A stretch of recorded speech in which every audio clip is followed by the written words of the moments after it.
Assalamualaikum warahmatullahi wabarakatuh. Yang terhormat Bapak Ibu dosen pada mata kuliah Hukum Tata Negara yang saya hormati, perkenalkan, nama saya Anindya Faras Kalsum, mahasiswa Fakultas Hukum Universitas Lampung, dengan nomor pokok mahasiswa 25 12 01 13 96. Di sini, saya akan memaparkan sebuah video akademik dengan subbahasan sumber hukum tata negara.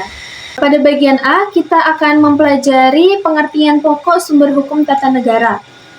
Teman-teman sekalian, untuk mempelajari sumber hukum tata negara yang lebih mendalam, pertama-tama kita harus mengetahui dari mana hukum itu berasal, karena itulah yang disebut sumber hukum.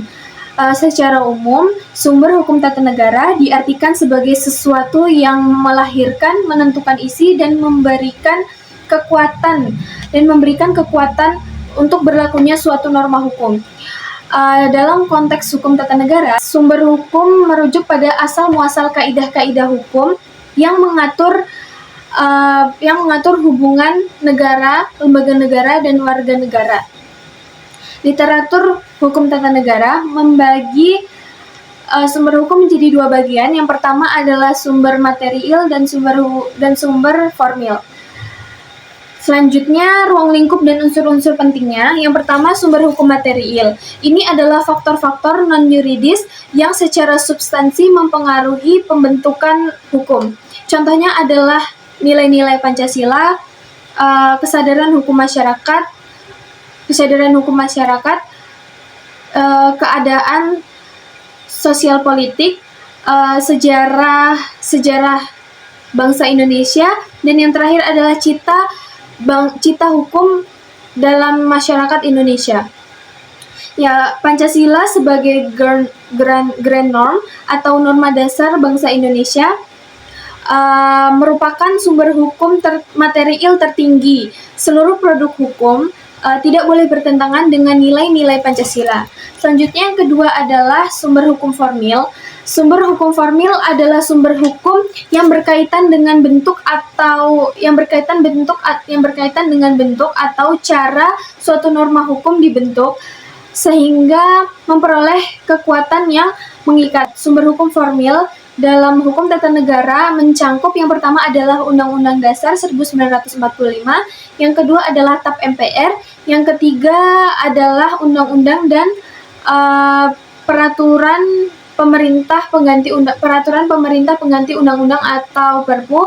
Yang ketiga adalah peraturan pemerintah, peraturan presiden, hingga peraturan daerah. Yang kelima adalah konvensi ketatanegaraan. Yang keenam jurisprudensi, dan yang terakhir adalah traktat atau perjanjian internasional. Kemudian, untuk memahami kedudukan sumber-sumber hukum itu dalam suatu sistem yang koheren, kita perlu mengenal teori hierarki norma dari Hans Kelsen, yang kemudian dikembangkan oleh muridnya yang bernama Hans Nawiaski. Kelsen mengemukakan konsep bahwa norma-norma hukum tersusun secara berjenjang dan berlapis. Norma yang lebih rendah selalu bersumber dengan norma yang lebih tinggi dan tidak boleh bertentangan. Di puncak hierarki terdapat grand norm, norma dasar, yang dalam konteks Indonesia adalah Pancasila. Di bawahnya, Nawiaski mengembangkan 4 lapisan norma. Yang pertama adalah Pancasila, yang kedua yaitu batang tubuh Undang-Undang 1945, kemudian Undang-Undang, kemudian yang terakhir yaitu peraturan pelaksana.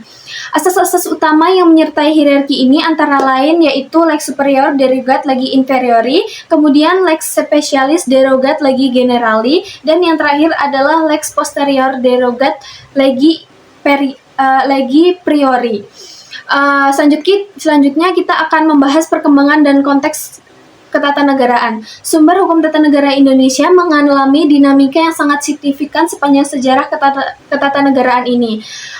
Yang pertama, masa Orde Lama yaitu 1945 sampai 1966.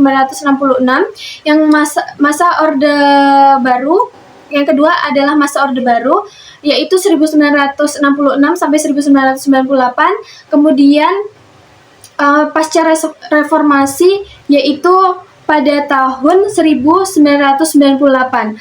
Dapat disimpulkan bahwa sumber hukum tata negara adalah fondasi epistemologis sekaligus landasan normatif dari seluruh bangunan hukum ketatanegaraan Indonesia.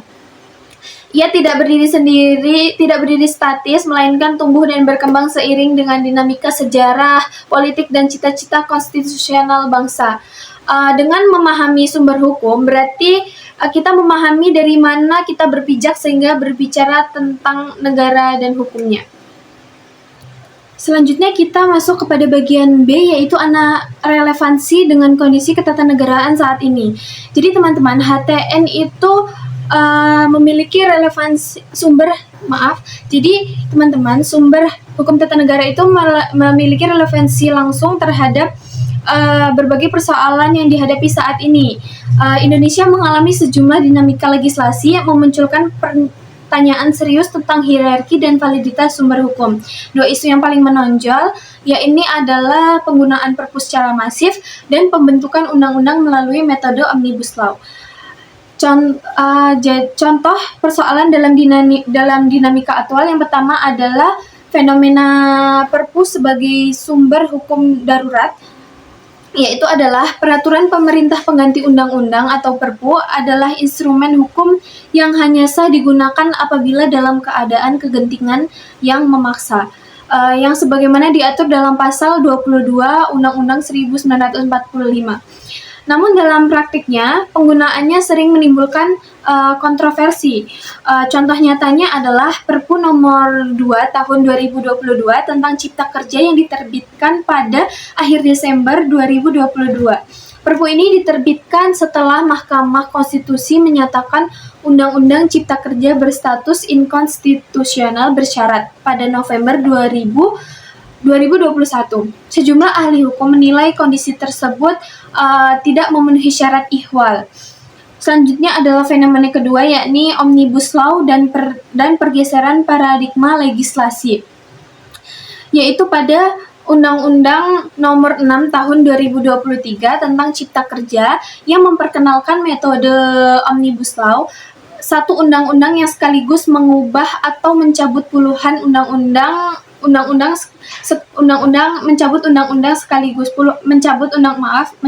puluhan undang-undang sekaligus. Dari perspektif sumber hukum, metode ini menimbulkan tantangan teknis dan konseptual yang berkaitan langsung dengan kepastian hukum dan asas hierarki norma. Selanjutnya pada fenomena ketiga, polemik kedudukan TAP MPR. Pada Undang-Undang Nomor 12 Tahun 2011 menempatkan TAP MPR sebagai sumber hukum kedua setelah Undang-Undang 1945 di atas Undang-Undang. Namun karena MPR tidak lagi berwenang untuk membuat TAP MPR baru yang bersifat mengatur sejak amandemen, apakah kedudukan ini masih relevan?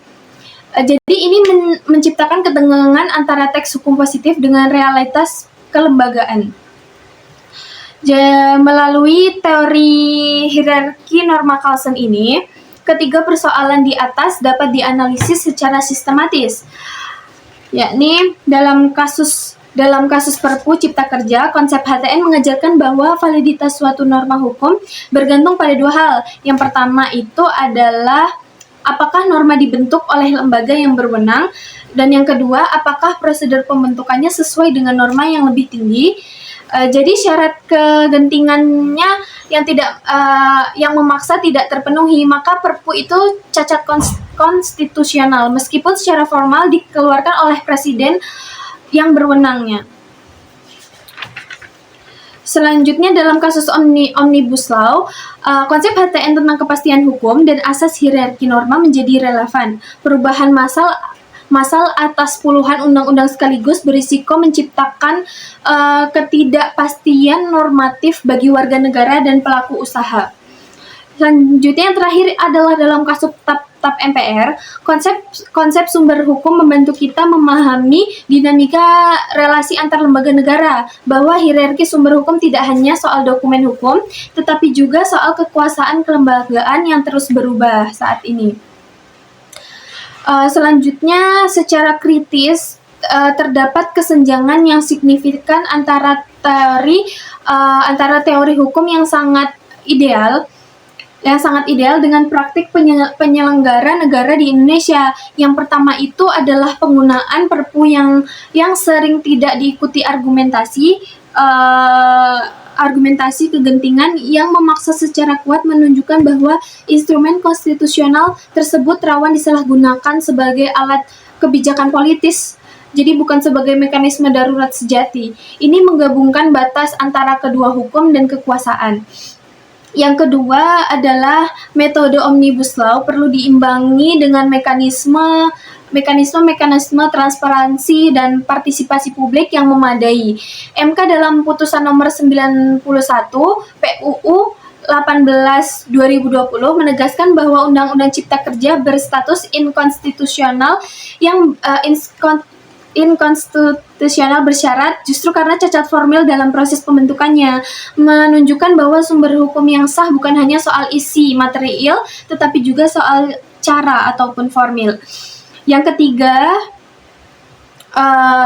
ketegangan mengenai kedudukan TAP MPR mencerminkan bahwa sistem sumber hukum Indonesia masih dalam proses konsolidasi pasca reformasi. Ada ketidakselarasan antara teks peraturan perundang-undangan dengan logika institusional yang baru.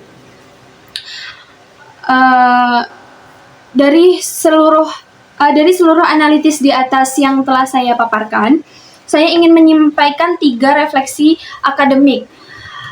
Yang pertama adalah tantangan terbesar dalam sistem sumber hukum Indonesia bukan hanya soal perumusan hierarki di atas, melainkan soal konsistensi dalam implementasiannya. Penegakan sistem lex superior derogat legi inferiore harus dijalankan secara konsekuen oleh seluruh lembaga negara. Yang kedua adalah penguatan peran Mahkamah Konstitusi. Jadi sebagai guardian of the Constitution menjadi sangat krusial.